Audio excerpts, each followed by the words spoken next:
Oi pessoal, bom dia.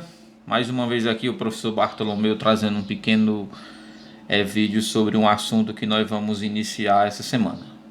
Então, o assunto será as grandes navegações. Quando ocorreu, por que ocorreu, quais os fatores que contribuíram para as grandes navegações, quais os pensamentos da época, enfim, todos esses fatores, todas essas questões nós vamos tentar abordar aqui em um pequeno vídeo, só para facilitar um pouco a atividade de vocês.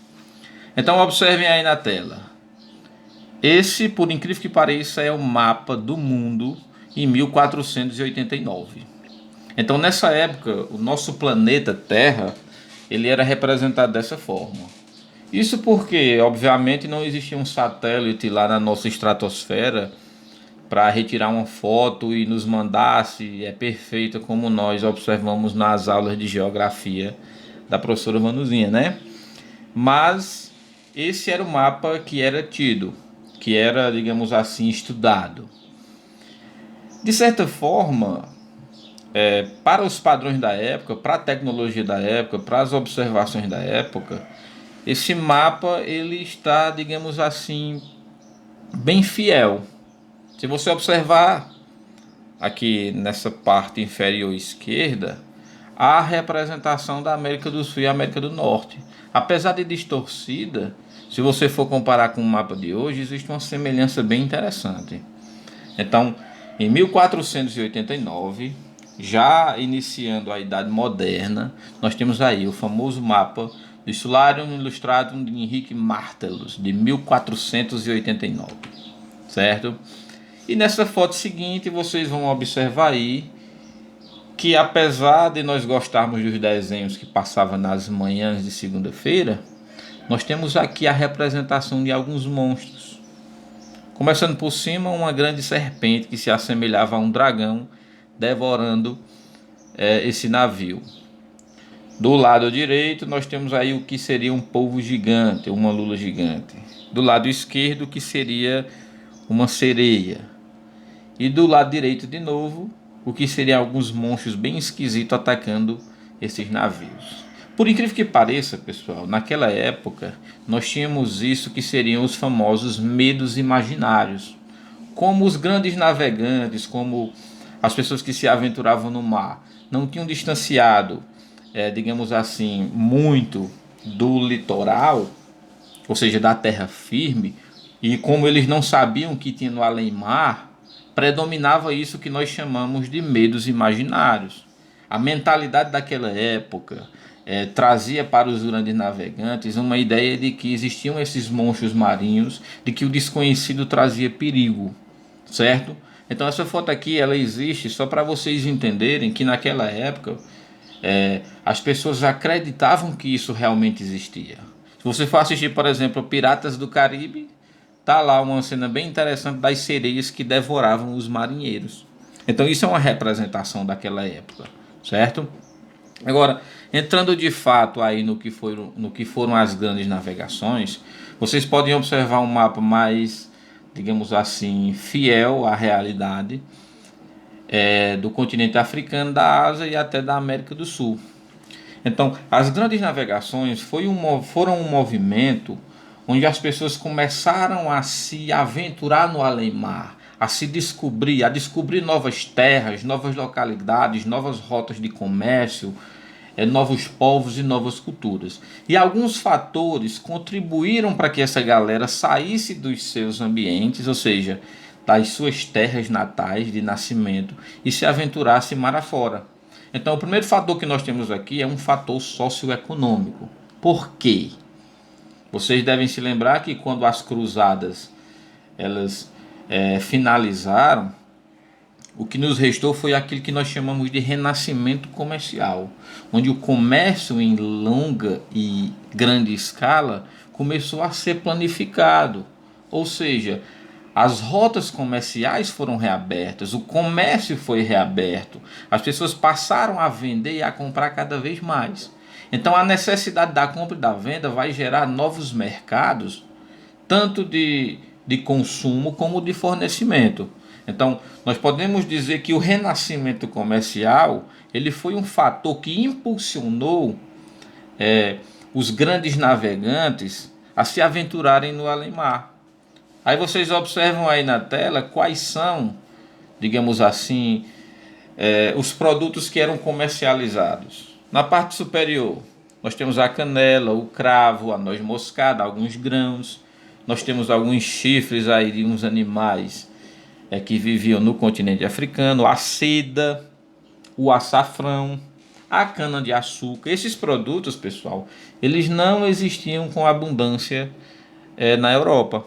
Então, se não existiam com abundância, não precisa ser um economista para saber que quanto menos um produto estiver à venda, mais alto será o seu preço. Então, reparem bem, se esses produtos não existiam na Europa, obviamente eles seriam caros. Era necessário ir cada vez mais longe para trazer essa quantidade de produtos a serem vendidos na Europa, que por sinal eram muito lucrativos. E nós temos aí um fator político interessante, a aliança do rei e a aliança com a burguesia. Isso é importante porque o rei ele precisaria cada vez mais manter a burocracia de um Estado. E para se manter a burocracia, era necessário impostos. E para se ter impostos é necessário ter lucros. Então a burguesia, que era a classe comerciante, ela precisava cada vez mais que o rei facilitasse o comércio. E o rei precisava cada vez mais facilitar o comércio para que a burguesia lucrasse, para que a burguesia começasse a pagar impostos. Então era uma aliança que existia entre esses dois, digamos assim, essas duas instâncias. E o fator cultural? Racionalismo, o espírito capitalista, a busca cada vez mais por riqueza e a conversão dos novos povos.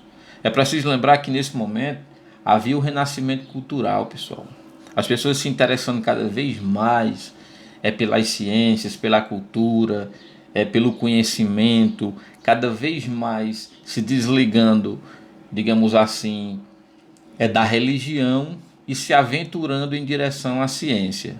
E também é muito importante, pessoal, saber que nessa época havia aquilo que nós chamamos de reforma protestante ou reforma católica. A reforma protestante, por exemplo, foi uma crise que houve entre as pessoas que estavam, digamos assim, deixando a religião católica e se aventurando por uma nova religião.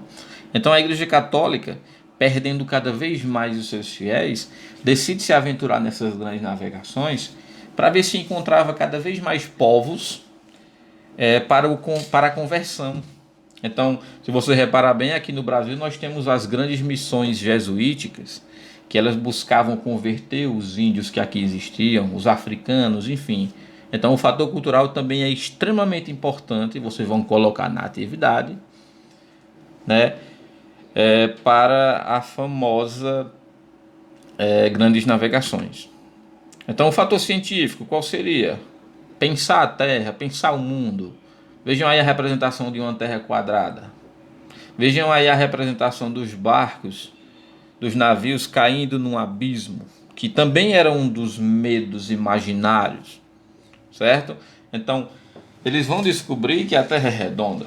Eles vão descobrir, através da teoria heliocentrista lá do humanismo, que é a Terra que gira em torno do Sol e não o contrário. Então o fator científico ele é extremamente importante, principalmente porque vai distribuir cada vez mais os conhecimentos. Vejam aí a tipografia inventada por Johannes Gutenberg, que viveu entre os anos de 1398 a 1468. Então as primeiras tipografias, as primeiras impressões, os primeiros jornais surgiram nessa época. E o fator tecnológico, pessoal, também é extremamente importante, porque sem eles, os grandes navegantes não poderiam sair dos seus lugares de origem. A caravela, por exemplo. Observem aí esses mastros, observem aí essas velas. Se você prestar atenção, né, é uma questão de lógica. Os ventos, eles funcionavam como fator de impulsionamento, ou seja, era o vento que movimentava esses navios. Antes dessa época, os barcos eles eram, digamos assim, movimentados por remos. Mas aí você já imaginou o cara sair remando lá da Europa e chegar aqui no Brasil, né? E uma viagem como essa, pela força dos ventos nesses navios, demoravam de 40 a 60 dias para chegar aqui. Se fosse remando, eu acho que não tinha braço que aguentasse, né? Mas enfim, isso é importante porque essas caravelas, elas vão fazer com que o homem viaje cada vez mais rápido e, consequentemente, distâncias maiores, certo? Outro fator tecnológico, a pólvora, que foi inventada pelos chineses. Vejam aí a pistola de pederneira, as lantancas, o arcabuz, para se defender de inimigos, enfim, de pessoas bélicas. Vejam aí os canhões já colocados nos navios e protegendo as baías. Vejam aí outro fator importante que era a bússola. A bússola que identificava as distâncias não, desculpe, a bússola que identificava os polos, polo norte, sul, o leste, oeste. Perdoe aí as meninas da geografia, mas a bússola era extremamente importante, pessoal, para fazer com que o homem se situe no tempo e no espaço, certo? Vejam aí o astrolábio, que também fazia essa diferenciação, e também o quadrante, ajudava na localização. Então, Portugal e Espanha foram os primeiros países a se lançarem no além-mar. Só para a gente encerrar, pessoal, porque será tema de uma nova aulinha, certo? Existiram 4 países que foram extremamente importantes para as grandes navegações: Portugal, Espanha, Inglaterra e França. Obviamente outros países se aventuraram, mas eu poderia deixar registrado aqui que esses 4 eles foram, assim, digamos, os principais. Mas o que Portugal, por exemplo, tinha para ser o primeiro país a se aventurar no além-mar? Então, houve a sua centralização política com a Revolução Burguesa que aconteceu na dinastia de Avis no século XIV. A burguesia financiou cada vez mais o empreendimento.